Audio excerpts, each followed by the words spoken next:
First off, I'd like to apologize. My hair is jacked up. Haven't been able to see my barber in weeks. Alright, so we have our bent over row. We're going to start standing up straight with the dumbbells in our hands. We're going to hinge at the hips as if doing an RDL. And that will be our starting position, okay? Maintain a neutral spine, embrace your core, retract and depress your scapula. To begin the movement, bring your arms back towards the ceiling, pulling the weight to your waist. The trick is to slightly grab the weight, and you don't want to like squeeze the dumbbells. And pull back your elbows, pull back your arms with your elbows rather than with your hands. At the very top, squeeze your upper back and lats together and bring the weights back down to restart the movement. Alright, errors: simply moving the weight and not using the muscle to complete the movement, hyperextending the lower back, and standing too tall, which involves the traps, which is not what we're trying to work.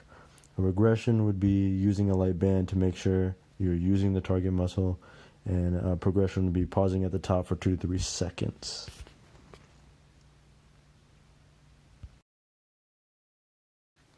Okay, supinated curls. I'd like to point out you can keep your hands supinated or not. You can have them neutral at the bottom, doesn't matter. Start by standing up straight. Dig your arms into your side so that your upper arms are stationary.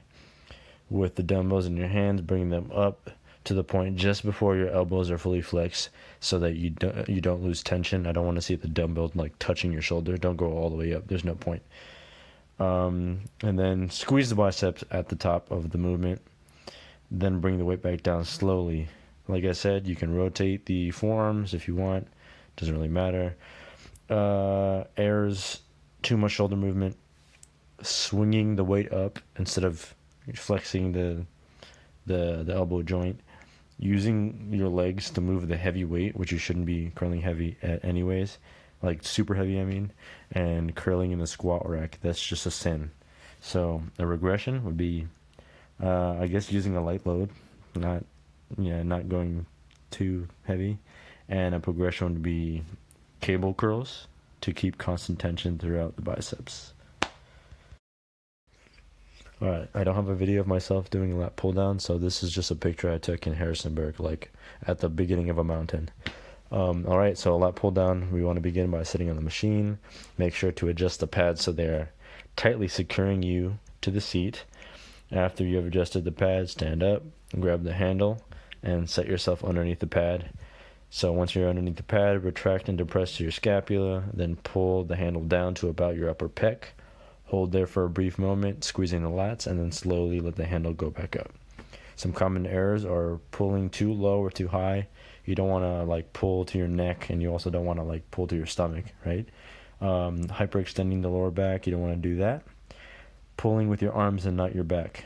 You don't want to do that either. You want to make your back the primary mover. A regression would be, I guess, focusing on the eccentric portion of the movement. And then a progression would be something like a 3-2-3 tempo, where you're pulling down for 3 seconds, holding for 2 seconds, and then letting the handle back up for 3 seconds.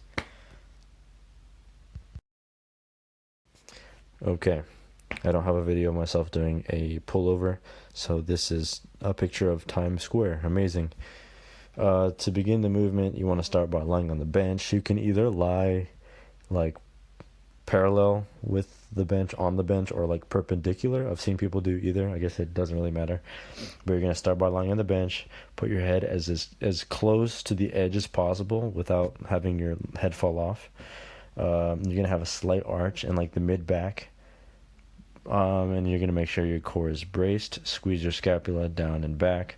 With the dumbbell over your chest, lower the weight down and behind you, stretching your lats and your serratus. Pull the dumbbell back over your chest while contracting your lats and your chest. Okay, some common errors: too much arch in the mid back, lower back. Lowering the dumbbell too much or not enough. A regression would be, I guess, like machine cable pullovers, if you have one. If not, there is like a dedicated machine for it. You could use that. Progression, adding a band in addition to the dumbbell, that'd make it actually really hard.